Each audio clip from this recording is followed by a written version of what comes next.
this session, I will discuss about the measures of association.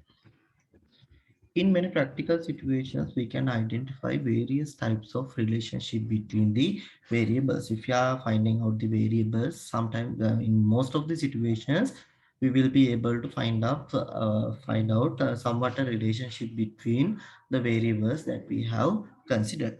But if they are having such type of relationship between the variables, then we will need to estimate how one variable is related to another variable, or in simply how one variable is affected by another variable.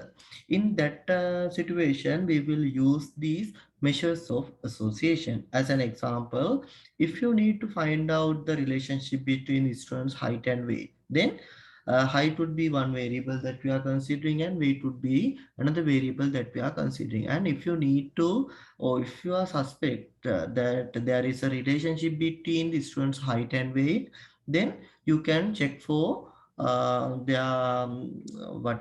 relationship between these two variables. It means that at the end you should be able to comment that the height is affected by weight, or the weight is affected by height. Likewise, you can have the association between the variables. And another example that we can consider is the relationship between the patient's blood pressure and the amount of drug the patient takes per day. Therefore, here if we are interested in finding out if whether there is any relationship between the a patient's blood pressure and the amount of drugs that the patient takes per day. Therefore, these are two examples I have mentioned regarding the uses of the measures of association. And when we are discussing about the data, basically we can divide data into two types: qualitative data and quantitative data. According to the type of data, the test or the method that we are used for finding out the association between the variables will be again vary. Therefore, as an example, if we are having data under the qualitative data, then under the qualitative data, we can have the nominal scale data as well as the ordinal scale data. If we need to find out the relationship between two nominal scale variables, we can use the technique called the chi-square test. Then if we are having an ordinal scale data, therefore, if you need to find out the relationship between ordinal scale data, then Spearman's rank correlation can be used. And if you are having the quantitative data, whether it is in the interval scale or it is in the ratio scale, for both of these, we can use the Pearson's correlation coefficient technique. Therefore, we can use these techniques to find out the or measure the relationship between the variables. Therefore, generally for the quantitative, or instead of Pearson's correlation, we can use these tests, but vice versa we cannot perform that. But anyhow, for a place that we can apply Pearson's correlation, we do not try to apply chi-square test or the Spearman's rank correlation. It is because these are somewhat less powerful compared to the Pearson's correlation. Therefore, if you are having interval or ratio scale, generally we use the Pearson's correlation apart from using chi-square or Spearman's rank correlation. But we can use it, but we are not going to use it. It is because Pearson's correlation test is somewhat much more powerful compared to these two tests. But in the other way around, it can simply for the nominal scale, you cannot apply Spearman's rank correlation or Pearson's correlation. If it is nominal, then you have to use the chi-square test. If it is ordinal, we are using the Spearman's rank correlation. Now we will see about these tests one by one. First, I will explain about the chi-square test. Chi-square test is used to measure the association between the two nominal variables. If you can see the both variables in the nominal scale, then to find out the relationship between such variables or such nominal variables, we can perform the chi-square test. The chi-square test is based on the chi-square distribution, and in the statistics we will discuss about the probability distribution. One of those probability distribution is named as chi-square distribution, and the chi-square test is based on the chi-square distribution. And if we are performing the chi-square test, generally we are using the two-way tables. Therefore, the calculations are depend on the two-way tables. Two-way tables in the sense, if you are using a table in this way, suppose that if you are having a table, then here we will have one variable, what would be are saying as the column variable. Then another variable, second variable can be the row variable. Therefore, there would be rows and columns. Therefore, here for both directions, we are taking two different variables. Column wise, we will consider one variable, and row wise, we will consider another variable. That is why we can say this as a two-way table. And two-way tables are generally used to perform the calculations based on the chi-square test. If the variable is in interval or ratio scale data, you have to convert the variable into nominal scale data. Even though if it is in the interval or ratio scale, I mentioned that we can still use the chi-square test. Therefore, in that situation, what we need to do is we have to convert or transform these scale variables into nominal scale variables. But generally we do not attempt to do it. It is because chi-square test is less powerful compared to the Pearson's correlation coefficient. The test statistic used for chi-square test can be denoted in this way. Chi-squared, here this is what we are taking as the calculated value. Once you solve this, solve the right side of this equation, then this quantity gives a value what we are taking as chi-squared, or sometimes you may see this as the chi-squared. This is named as calculated chi-squared value, or chi-squared.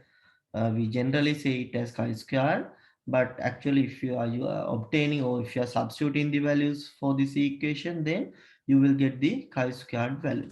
Then it can be calculated using the equation summation of I goes from 1 to R, summation of j goes from 1 to C, Oij minus Eij squared over Eij. Now we will see about these notations. Oij stands for the observed frequency falling into ith row and jth column. It is the observed frequency, and Eij is supposed to be the expected frequency falling into the ith row and jth column. If I explain it in this way, suppose that if you are having two-way table, one variable, there are two variables. Then one variable may having, here I am naming the first, okay, I will take this as first variable and this as second variable. First variable I am considering as the row variable. Therefore, this would be the row number 1, row number 2. Likewise, if I am considering R number of rows, that is why we can say first variable naming as the I, then I equals 1, I equals 2, I equals R. Likewise, I am having the values. Then for the second variable, the levels are named as j. Then for the second variable, or for the column variable, we may have the columns 1, 2, 3, likewise up to what we are having c number of columns. Here we may have c number of columns. That is why we are considering this I goes from 1 to R and j goes from 1 to C. It is because if you are considering this cell, it would be cell number 1 and 1, first row, first column. Then this would be first row, second column. Likewise, first row, cth column. In similar manner, here we will get rth row, first column, rth row, second column. Likewise, rth row, cth column. Therefore, this is the general notation we are having. Therefore, this 1, 1, 1, 2, likewise, we will get the values as I and J. Instead of naming it as I and J, we'll simply say it as ij. Therefore, ij is the cell number that we are having, and oij is supposed to be the observed value of ijth cell, and eij is supposed to be the expected frequency falling into the ith row jth column. Therefore, if you are considering a particular cell, for a particular cell, you must have oij value as well as an eij value. Generally, we may get the values, and we are considering The values they are given for us, or they would be the observed value. Observed values are named as OIJ, and EIJ values has to be calculated by ourselves. The way of calculating the EIJ value, it is supposed to be the expected frequency of ith row jth column. Then it can be taken by this equation. It is the ith row total multiplied with jth column total divided by overall total or the grand total. Therefore, using this equation, we will be able to calculate the EIJ values simply. Now I will discuss an example related to chi-square test, and uh, then you will be able to be familiarized much more towards obtaining these EIJ values and how to get the values for this chi-square calculated or calculated chi-square value. But prior to discuss the example, I have to just have a hypothesis and the decision rule on this as well. Here what we are going to do is we are testing whether there is a relationship between the variables or not. Here we are not going to measure how close the relationship is. Here what we are going to do using chi-square test is we are going to find out whether there is any relationship between the variables or whether there is no any relationship between the variables. Therefore, here we need to construct a hypothesis, and for the hypothesis we may have two parts as H0 and H1, where H0 stands for there is no relationship between two variables, and alternative or H1 hypothesis would be there is a relationship between two variables. We cannot interchange these two hypotheses. Always H0 should be there is no relationship between two variables, and H1 or the alternative hypothesis would be there is a relationship between two variables. Once we have construct the hypothesis, we need to test the hypothesis, and to test the hypothesis we need to obtain this calculated test statistic value, and then thereafter this calculated test statistic value has to be compared with the critical value, or in other words we are taking as it as the table value. If the calculated chi-square value is greater than the table value, then we are rejecting the hypothesis which we have mentioned as H no. And if this calculated value is less than or equal to the table value, then we are failed to reject this. Therefore, in that situation, we have to accept the comment on H no. And now we will see about the calculation procedure. And here for your level, I'm not going to discuss about this chi-squared c minus 1 r minus 1. Here I will provide the value for the calculations, but in a previous but in another session I will explain this chi-squared test or obtaining this critical values in a different session. Okay, here now I will consider about the calculation procedure for chi-square test. First, we need to construct the hypothesis based on the question that you are asked. Then we need to determine the expected frequencies. It means that EIJ values has to be obtained. Thereafter, create a table with observed frequency, expected frequency, and chi-square. Thereafter, we need to obtain the chi-square value using the formula. Then to get this value, we need to have this as degrees of freedom. It is number of columns minus 1 into number of rows minus 1. Then we need to find out this value based on the chi-square distribution. But for the calculation, I am not going to discuss these two steps. It is because I will be providing you the chi-squared table value. Therefore, here the method of obtaining the critical value is obtained by taking the degrees of freedom and using the chi-square distribution. Then thereafter what you need to do is you need to compare the calculated chi-square value with the critical value. If the calculated chi-square is greater than, then in here, if chi-squared calc greater than chi-square table value, what we are saying as the critical value, Then what we are taking, what we are considering is we have to reject H naught. If chi-squared calc value less than chi-squared table value, then we do not need to reject. Do not reject H. Therefore, these are the two decisions that we are taking. Generally, one would be really enough. If we are taking chi-squared, here equal to should be there. Generally, we are using this only. We are not going to think about what will happen. This calculus, there are no equal table value. Therefore, generally, we can use this part for making the final conclusion. Therefore, if the calculated value is greater than the table value, then simply we are rejecting our null hypothesis. And now I will discuss an example related to chi-square test. Here a table consists of the data obtained for 100 persons regarding their handedness, whether they are left-handed or right-handed. And we are asked to check whether there is any relationship among the gender and the handedness at 5% significance level.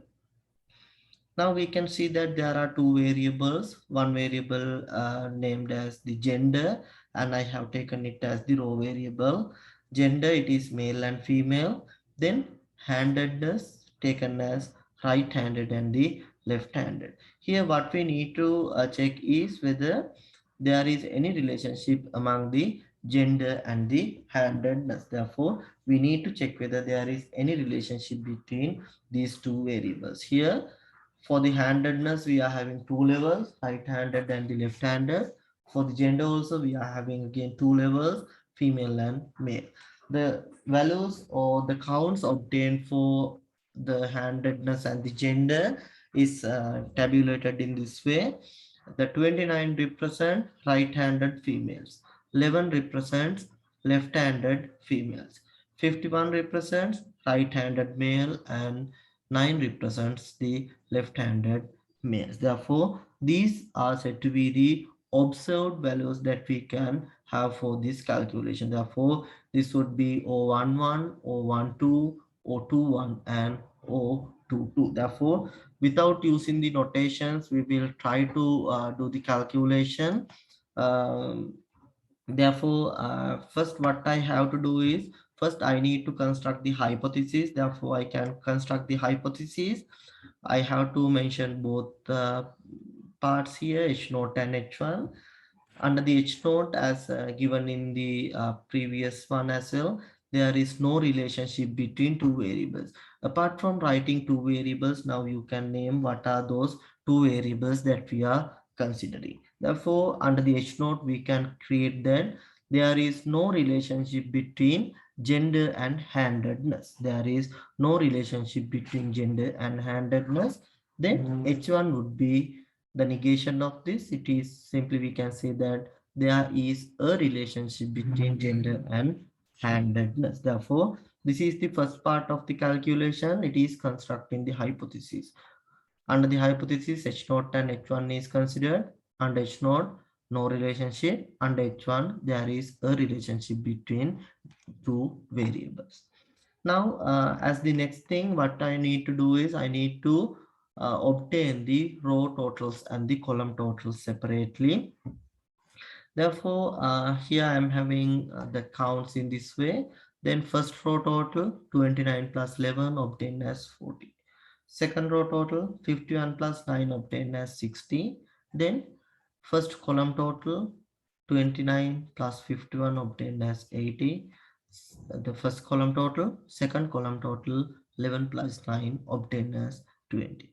And now we can get the grand total as 100 if you are taking the row totals or the column totals in both way rounds. You may get the same value and should be tallying, then we'll get the grand total for this example as 100.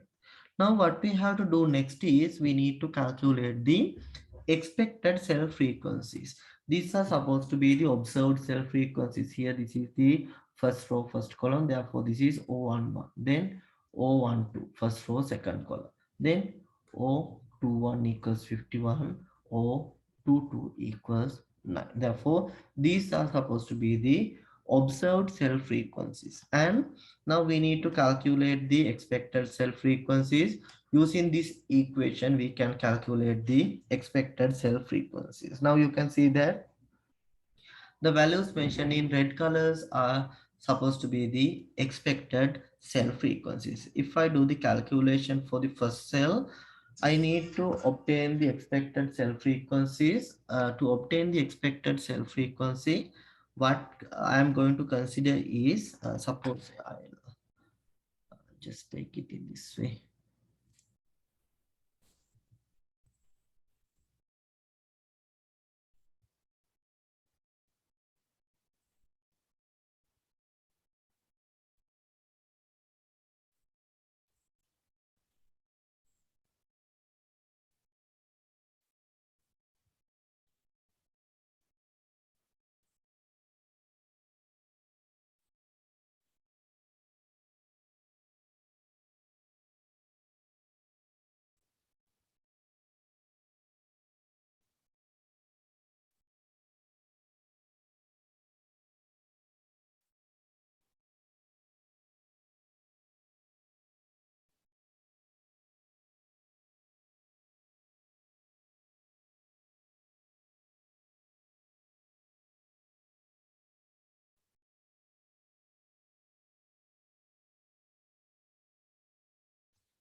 Yeah, I will take the calculation. First, I need to calculate the expected cell frequency for first row, first column. To calculate this, what I need to do is I need to calculate expected cell frequency for first row, first column. Therefore, first I need to take the column total and row total for the first cell. Now it is 40 and 80. Therefore, this can be now obtained by for the first row first column. I can take this value as here I'm having value as row total is 40, column total is 80, then divide it by the grand total 100, which leads to the value as 32. Therefore, here I am getting the value as 32. I will use another color. Here I will have value as 32. Then in a similar way, I can obtain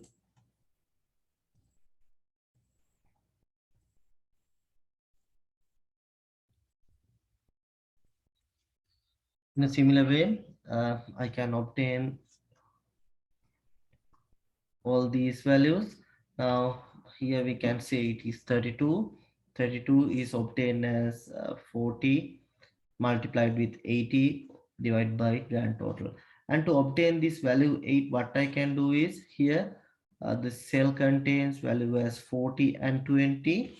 Then 40 row total multiplied with 20 divided by grand total 100. I will get this value as 8. Therefore, this is how we are getting the row and column totals, and by them obtaining the expected cell frequencies. To obtain this value 48, we can use the row and column total. Row total for this would be 60 and column total is 80 divided by 100, which leads to the value as 48. Then to obtain the value 12, here we are having initially we are having only the black colored values only. Therefore, the obtained values, the newly obtained values are mentioned in the red colors. Therefore, to obtain this 12, what we can do is we can multiply 60 with 20 and divide it by 100. Then we'll get this value equals to 12. Therefore, this is how we are using the expected cell frequencies. Now, what we can have is, now we can use this equation to calculate the chi-squared value. Now we'll see how we will able to calculate this chi-squared value.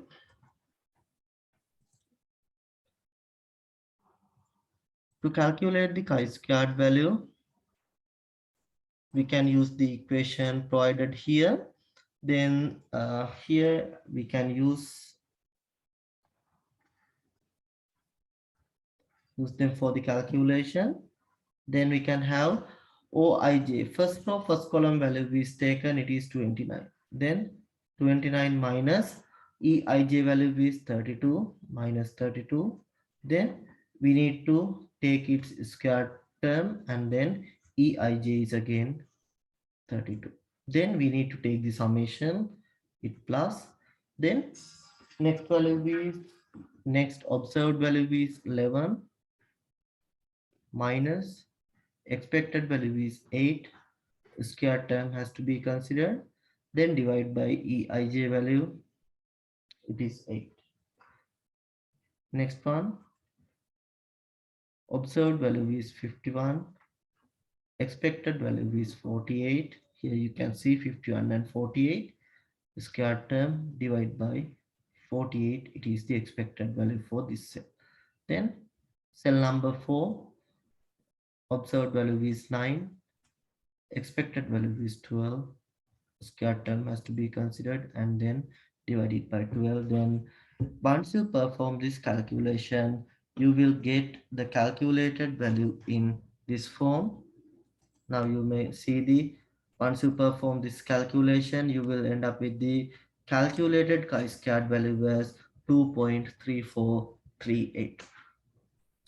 Now what you need to do is you need to compare this value with the critical value using a chi-square distribution. We can obtain it, but here I'm not going to explain of obtaining the or using the chi-square table. Here I have shown the value which can be used for the calculation. It is the chi-squared 1 degree of freedom with 0.05, since it is 5% significance level. Therefore, we can get the critical value as 3.841. Therefore, this is supposed to be the critical value, but what we can see is our calculated value is somewhat less compared to the critical value or the table value. Therefore, based on that, we can comment on our final decision. Therefore, if you compare the values that we are having, the table value is somewhat here, it is 3.841, but our calculated value is 2.3438. Therefore, this is the calculated value and this is the critical or table value. Therefore, we can see that calculated value is just below or lower than the critical value. Therefore, we can say that calculated value less than the table value. Therefore, we are failed to reject the null hypothesis. Therefore, we are failed to reject, in this sense, we are failed to reject the H naught. Always we are commenting on H naught only. We are failed to reject this hypothesis. Therefore, we have to comment that there is no relationship between gender and handedness. It is because now we, according to the results that we are getting, we are failed to reject this. We are failed to reject, in the sense we need to accept this. If we are failing to reject, in the sense we need to accept it. Therefore, we have to accept the hypothesis saying that there is no relationship between the gender and handedness. Therefore, we can comment on that as well. As the conclusion, we can say that there is no relationship between the gender and the handedness. And there is an exercise provided for you, and you can try for this exercise, and you can be familiar with the calculation. And this is all what I need to discuss for this session, and thank you all for your participation.